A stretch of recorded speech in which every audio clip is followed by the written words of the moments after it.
Welcome everyone. We're here in Alliance, New Jersey, and we're standing on the front lawn of the Alliance Synagogue, and here to give us a tour and show us inside the synagogue before the high holidays begin is the best man for the job, Howard Jaffe, who is a synagogue trustee, longtime community leader, and shul caretaker. Hi, Howard. Hi Maya. Hi everybody. I'm so glad everybody can tune in to see our festivities for the high holidays. So if you want now, we can get started and go inside. All right, folks.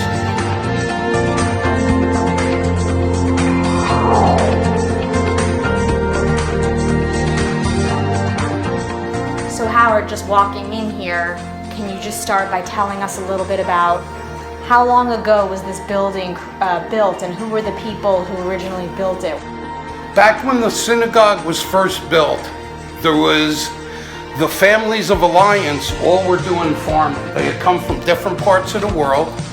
They had, a lot of them, no idea of how to farm. And they kept their Judaism with them. And one of the first things they did was get the community together to start to build the synagogue. The synagogue was the hub of their social activity.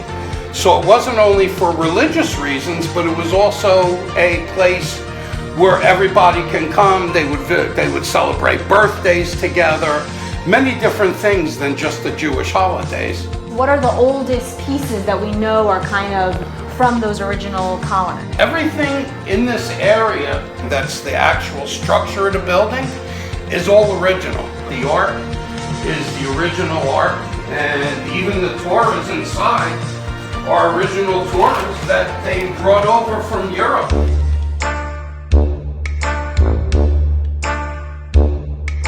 I guess, I'm looking out the window, I'm so struck by just thinking about those original colonists praying and overlooking their fields that they were probably tilling and farming. And yes. Specifically coming into the high holidays, we have this metaphor of in the Jewish month of Elul, which is the month we're in now, the month before Rosh Hashanah and Yom Kippur begin, there's a Hasidic saying that the king is in the field. All year long, the king, God, is far away in a castle. You have to go through a lot of red tape to get to him. But now he's in the field. So the field is a metaphor for daily life that some of us may feel distant from. But the people who were sitting here, it was very immediate and powerful for them, which makes it powerful for us. Part of what's notable about the structure is that there's this second floor balcony area. Maybe we can go up there and take a look and talk about what it's utilized for. After you, Malya. Thank you.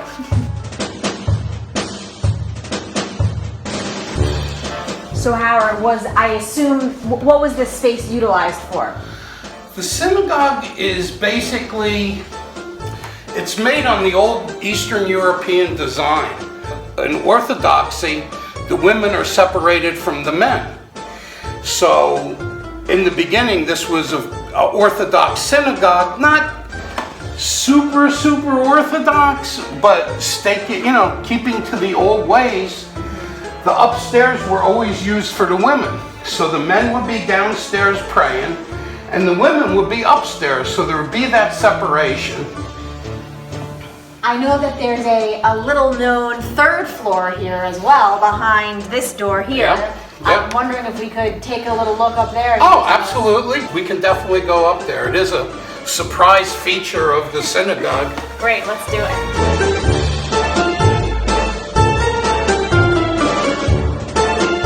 Now, what this was used for is back in the early days of the synagogue, rabbis would travel to all these Jewish colonies and they would teach Hebrew school, but they would go from colony to colony. And this was actually, for this colony, this was the original schoolhouse. So the people would come up to the third floor, go to school here.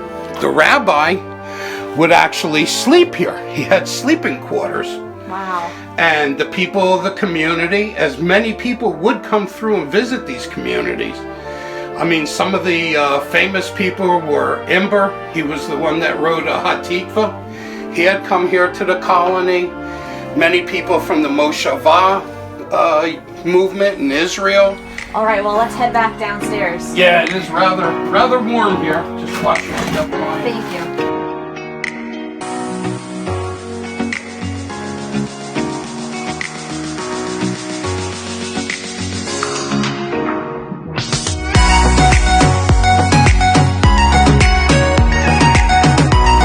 Okay, well, thank you, Howard. This has been lovely, and as most people know, we'll be meeting virtually this year for a pre-Rosh Hashanah Mincha, which is unfortunate in many ways that we can't physically be together, but fortunate that we had the opportunity to get this personal tour from Howard and get some sense of the structure of the building and its history before the new year. So thank you, Howard. Oh, you're very welcome, and I just hope everybody at least we're going to have a service. You know, Baruch Hashem, maybe that's how Hashem wants it, and He doesn't want us to get sick and end up on a ventilator. So, you know, halava.